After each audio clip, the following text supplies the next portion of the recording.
Hi, it's HardReset, and today I'll show you how to send files from your phone to the HP Compaq 17.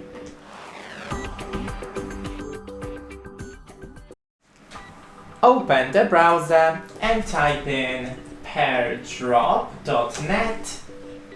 Now click on this icon.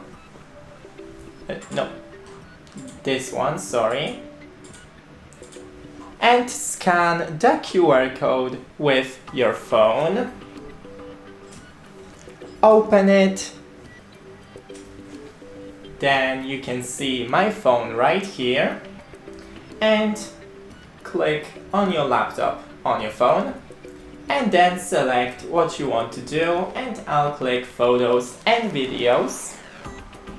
And then search for the photo or video you want to send and click on it.